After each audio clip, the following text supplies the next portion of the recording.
Hello and welcome to Quickfire Reviews, your no BS, straight to the point entertainment review channel. In today's video, we're checking out the Resident Evil 4 remake, so let's get into it.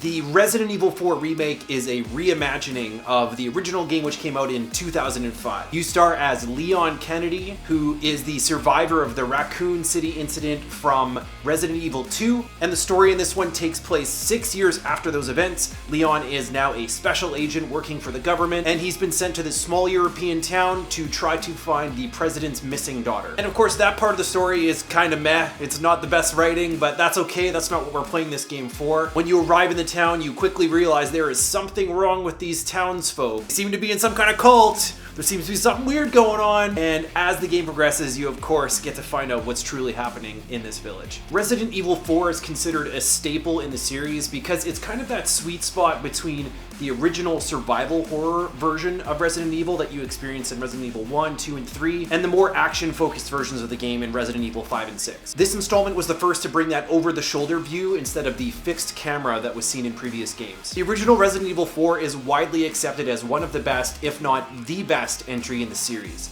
So there's a lot riding on this remake, and we're gonna find out if it lives up to the hype. Alright, first of all, let's talk about the graphics in this game. It looks great. All of the character models are fantastic. There's tons of details in the terrain. There's detail in Leon's hair, the leather jacket, the rain that happens. It's just very well done. It's a very aesthetically pleasing game, and I think they've done a really great job in rebuilding all of the textures. This definitely looks and feels next generation, and they've given you a ton of different options that you can change if you need to dial back the settings so that it runs a little better, or hey, if you've got an awesome PC, crank those bad boys up, because this game looks phenomenal at max settings. The enemy design is also very good. You're going to encounter what looks and feels like real townspeople. In fact, the first time I was playing through this, I was feeling a little bit conflicted about just murdering them, but I guess they were attacking you first. So hey, what are you gonna do? Because you got like old ladies and they got little bandanas around their head and they're running at you with a pitchfork and they're screaming, and it gets kind of weird, but it's awesome and a lot of fun. Some of the bosses that you encounter are also extremely cool. Even early on, there's some fun boss battles like the chainsaw guy from the chainsaw demo, and there's more as you progress through the game. So overall, the visuals really impress me. I'm really happy with the way this game looks. All right, so let's talk about the gameplay, because I think that's what most people really want to hear about. I've got to admit, it feels really fun to play this game. Some of the systems have been upgraded. The combat still feels a little bit chaotic. You very quickly get overwhelmed by townspeople. The idea is they just throw a ton of mobs at you, which is different from the other Resident Evil games where maybe you're killing 1 or 2 zombies at a time. In this game, it's not uncommon to have 20, maybe 30 enemies coming at you at once. And some of them are like throwing dynamite sticks at you. There might be hatchets that go flying past you, all while you're looking over the shoulder trying to aim your gun. And it just feels really fun to be in those moments. It can also be very brutal at times. So if you get grabbed by an enemy, the camera zooms in and you get this opportunity to kind of counter with your knife, and then you can perform some really intense executions. There's also moments in the game where you want to use your stealth technique, so you can crouch down on the ground to perform a stealth kill, which also is very graphic.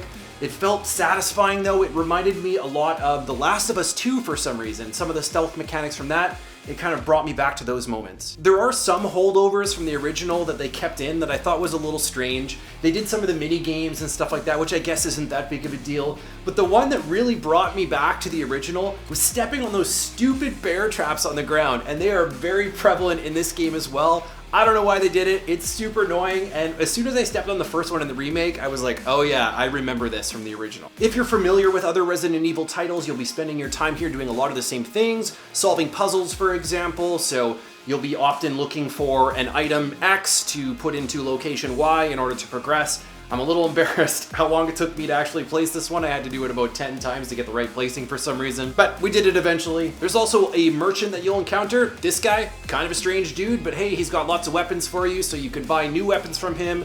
You can upgrade your existing weapons, your storage space, you can buy crafting recipes, sell jewelry that you find or other rare items. It's a really straightforward system, but it does the job. To save your game, you're going to encounter these good old typewriters, again, a mainstay from all of the Resident Evil titles. I'm really happy with how the gameplay turned out. It's a really great mix of the original while still feeling modern and updated. The action is awesome, it puts you right in the moment, and it was a lot of fun. On the technical side, I'm also super stoked on how this game runs, especially because of how good it looks.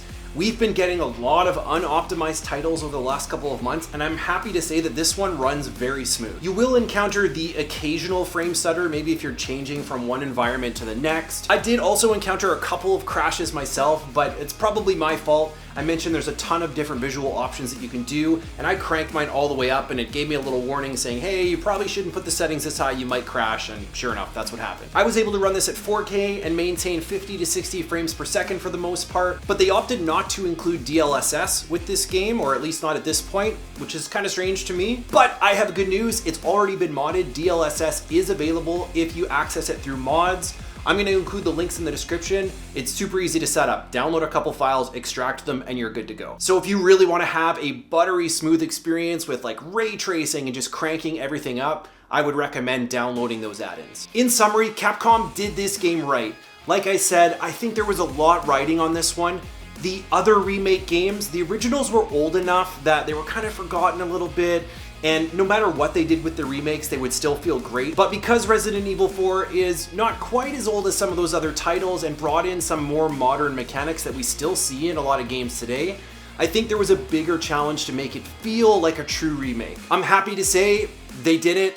It feels great. I think you need to play this game even if you have never played the original Resident Evil 4. Hell, maybe you've never even played any Resident Evil games. I still recommend that you check this one out. So, with that in mind, Quickfire Reviews is going to give the Resident Evil 4 Remake a 9 out of 10. Do yourself a favor, pick this one up, give it a shot, because you're going to enjoy it. As always, thanks again for hanging out with me and sticking around to the end to hear the rating. I really appreciate all the comments, engagement, and feedback that you guys have been adding to the channel, so thank you so much for continuing to check out the content.